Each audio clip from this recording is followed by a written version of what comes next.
There is a type of exhaustion only business owners understand.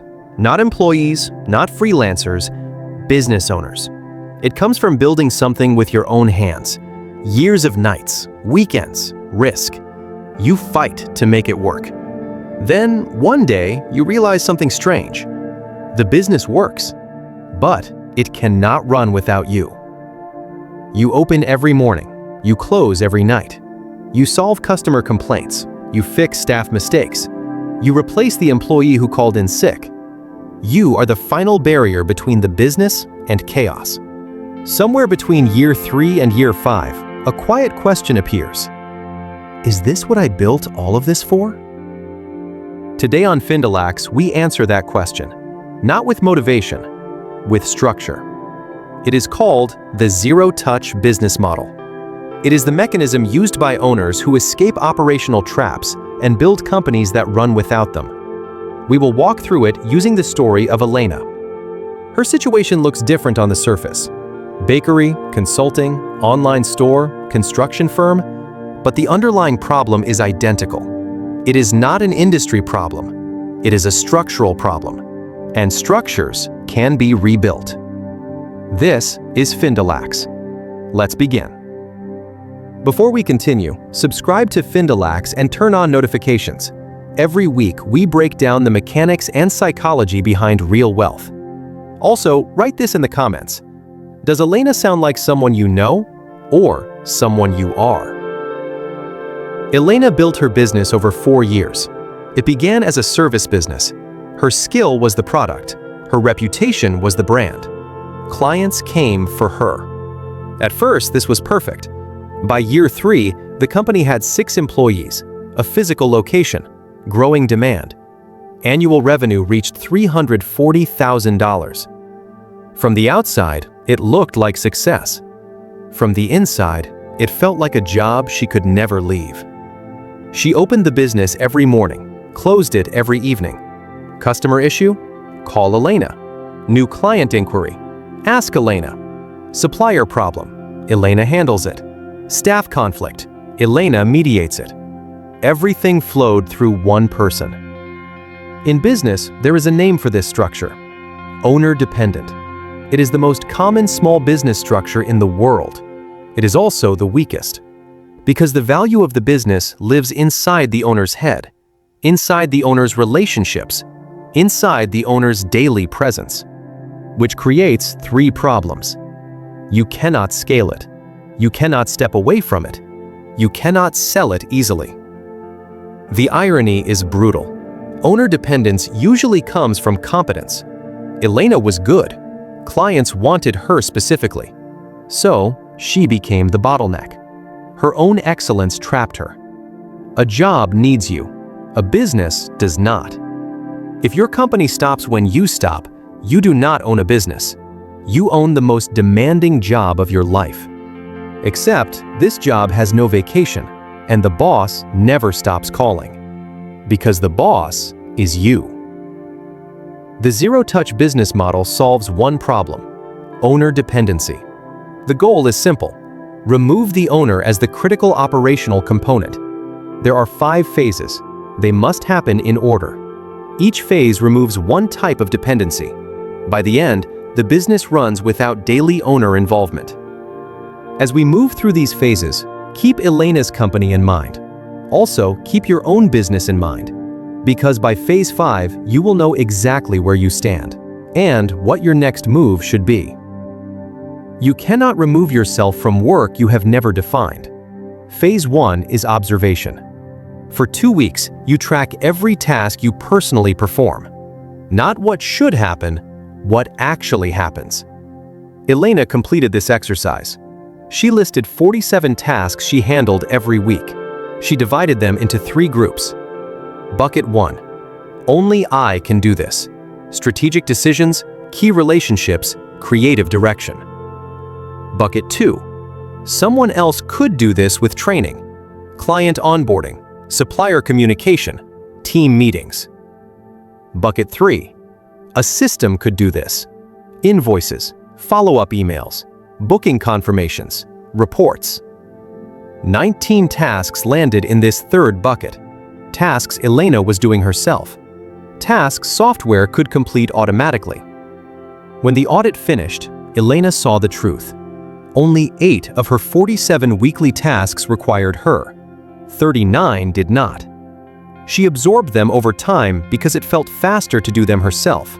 Faster today, disastrous long-term. The audit turns overwhelm into a list, and lists can be solved. Most owners delegate the wrong way. They explain a task verbally. The employee performs it differently. The owner corrects them. The process repeats. Eventually, the owner takes the task back. Delegation fails because there was never a system. Delegating tasks without documentation transfers confusion. So Phase 2 builds process. Simple process. 1 page. What triggers the task, inputs, steps, expected output. 1 rule. If you cannot document the process in 15 minutes, you do not understand it well enough to delegate it.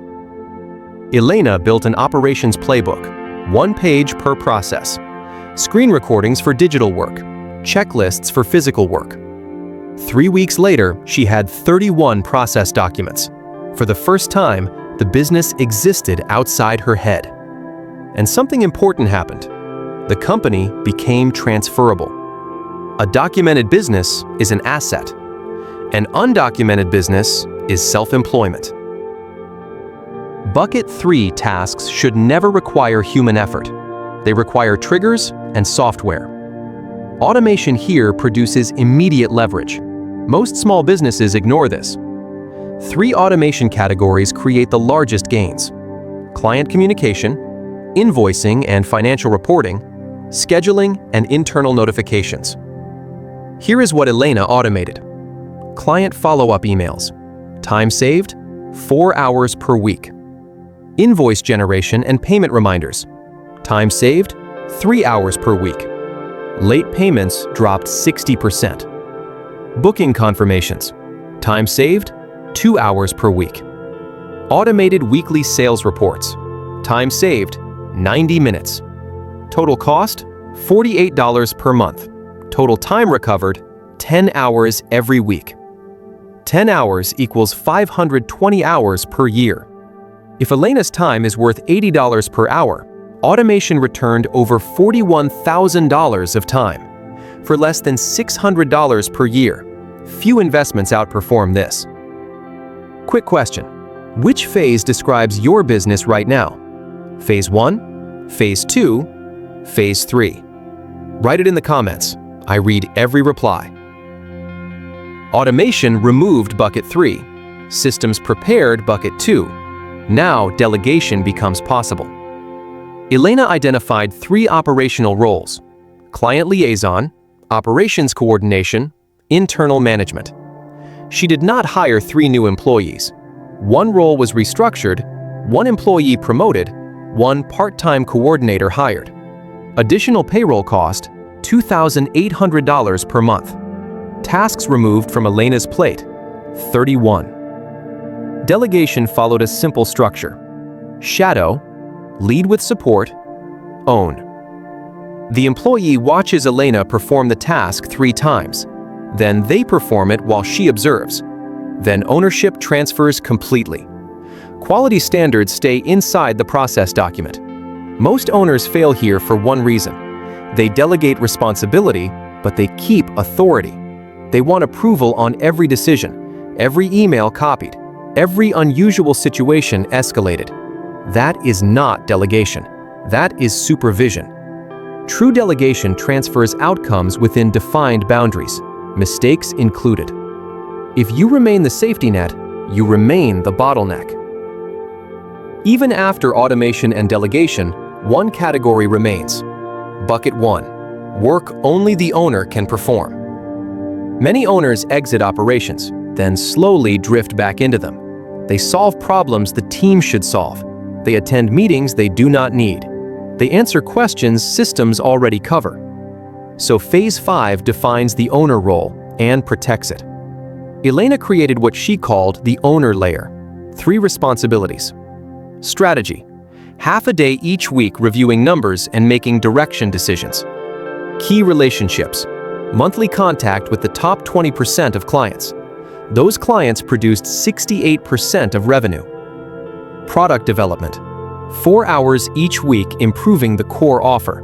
Not delivering it, improving it. Everything outside these 3 activities was automated, delegated, or removed.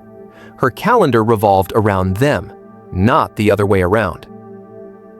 8 months after starting the zero-touch process, Elena took a 2-week vacation, her first real break in 4 years. On day 4, she received one message: a supplier delayed delivery. The operations coordinator already solved it. Backup supplier secured, client informed. The message was informational, not a request for help. The business ran for 2 weeks without her. Revenue stayed stable. Problems were solved internally. End of the year numbers? Revenue increased from $340,000 to $412,000. Profit margin improved from 14% to 23%. Elena's working hours dropped from 58 hours per week to 22. Staff turnover declined. Clear systems reduce frustration. Elena still worked hard, but she worked differently. Her 22 hours focused only on strategy, relationships, and product, the highest leverage areas of the business.